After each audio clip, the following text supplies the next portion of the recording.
Welcome to The Explainer. There's this whole world online that's kind of fascinating. Today we're going to break down a pretty big one, the YouTube astrology livestream. It's this wild mix of ancient practice and super modern tech, right?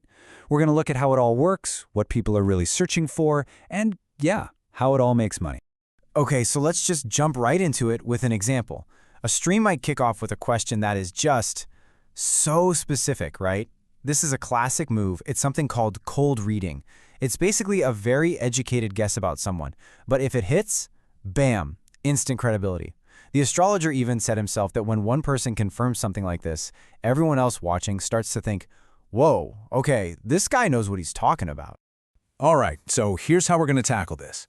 We'll start with the basics, kind of the digital oracle itself. Then we'll get into the big questions people are asking. From there, it's all about the diagnoses they get from the stars, and of course, the cosmic prescriptions to fix their problems. Then we'll look at the money side of things, the freemium model. And finally, we'll wrap it all up by talking about what this all means, this ancient practice on a super modern platform. So first up, the digital fortune teller. A modern oracle goes live. Let's really paint a picture here. This isn't some quiet backroom consultation. Nope. This is a full-on, public, live broadcast on YouTube. Just imagine it.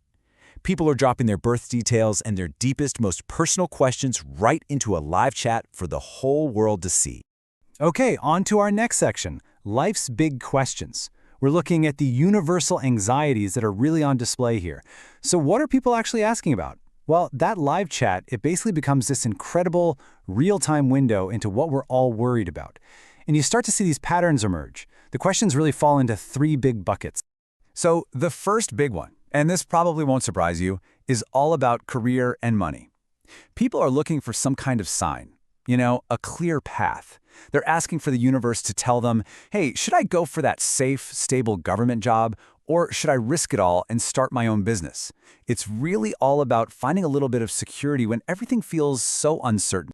And then there's the second theme, which is super personal and honestly pretty emotionally charged. It's that search for love, for a partner. And the question you see over and over and over again is just this: when will I finally get married? It really shines a light on that powerful, universal need for connection and all the anxiety that can come with it. And the third big bucket of questions comes from this general feeling of just being stuck, People talk about having money problems that just won't go away, or feeling like every time they try to move forward in life, something blocks them. They're trying to understand why. As the astrologer himself puts it, it feels like they have to put in 4 times more effort just to get the same results as everyone else. Next up, a diagnosis from the stars. How do they identify the cosmic flaw? So you've got all these different problems on the table, right? Career, marriage, just feeling stuck. And this is where it gets interesting. The astrologer moves into diagnosis mode.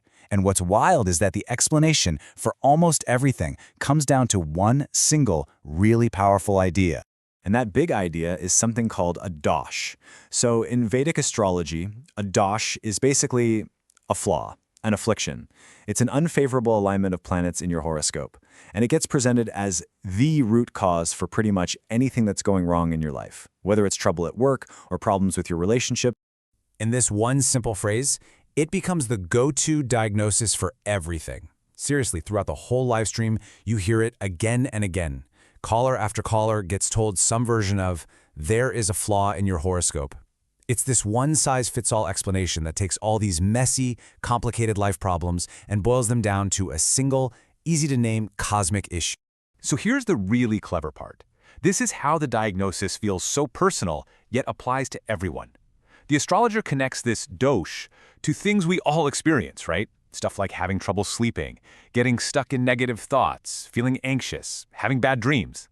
By saying, oh, that's a symptom of your dosh, he's taking these super common, relatable feelings and linking them to this big cosmic flaw. And suddenly the diagnosis just clicks. It feels real. All right, next section, cosmic prescriptions. We're talking rituals and remedies for a fee. Okay, so you've got your diagnosis, you've got a dosha. What's next? Well, the solution, of course. And the conversation immediately pivots from here's your problem to here's exactly what you need to do to fix it. There's a clear action plan to get rid of this celestial flaw. And the prescription isn't just one thing. It's a whole package deal. First, you've got the spiritual side. like getting a priest to perform a special ritual called a puja. Then there's the physical stuff, like wearing a specific gemstone, a rattan, to give a boost to a weak planet. And finally, there's the personal responsibility part. You know, you have to control your mind, get rid of bad habits. It's a whole life approach. Now, this is super important. These aren't just, friendly suggestions. They're presented as absolutely essential requirements. The message is crystal clear. If you want to fix this cosmic flaw and get your life back on track, you have to do these things. If you don't, well, the problems are just going to keep coming. Okay, let's talk business. The freemium model. One free question, but a lifetime of guidance. So let's pull back the curtain and look at the business side of all this. I mean, how does a free YouTube stream actually make money? The answer is a really classic business model that's been perfectly tweaked for the internet age. And here it is, the freemium model in all its glory. Think about it. The live stream is the free sample. Anyone can jump in, ask one question, get a quick public answer. That's how you build a huge audience and get people to trust you.